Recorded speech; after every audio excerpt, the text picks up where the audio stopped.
Recently, you have people saying, oh, Nigerian artists, you guys are charging too much. You're charging yourself out of the market. Bring down your market, bring down your money, you're charging you out of the market and stuff. Which on one hand is correct. On the other hand, it could be wrong. And I've looked at it from three different perspectives, a few different perspectives. Number one, at a point in time when the Naira was very strong, when they offered these same guys the dollar equivalent to come and perform overseas, they say no, because the Naira had value. So they would rather stay here and do a gig and get paid 2 million Naira or 1 million Naira, whatever the case is. Because when they were going over there, they were offering them $1,000. When they look at it like, nah, I can't do it for this kind of money. Because the Naira had value. All of a sudden, if Naira starts to lose value, the same $1,000 I said I wouldn't take, when I compare the $1,000 to what I'm getting here, it has more value. And if I go there, I can do smaller gigs and take 1,000 times 10, and that's 10,000. And my one big gig here is not giving me that. Whilst I'm doing that, I'm also engaging with the people that actually give me my money from my streaming. Because the money from digital streaming is not from here.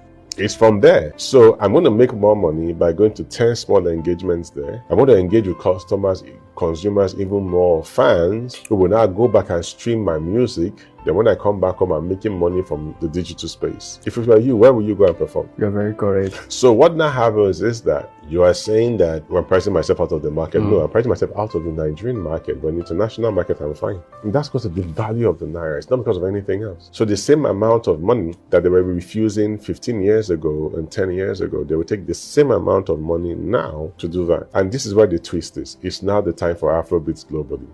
Yeah. So it's not even about the same amount of money. They're offering them even more. Because they are bigger stars now overseas than they are here. So all of a sudden, people are ready to give Burna Boy $1 million. How many people will give me $1 million here? So he will count his losses. He will do 10 big shows and chill. Or whether he will do his own show by himself, sure, most of them do, and make the money for everything. They take the takings for everything. Before, there used to be parts of shows when they went to go overseas. So they don't worry about setup, security, and all that, ticketing and all that wasn't their worry. They'll be part of the show, they get paid. But all of a sudden, if I manage all that, pay people to do that, I'll make more money. So I won't be part of it, which affected something like one African festival, music festival that used to happen in different locations around the world. They're not able to pay the artists to come and be on your bill anymore.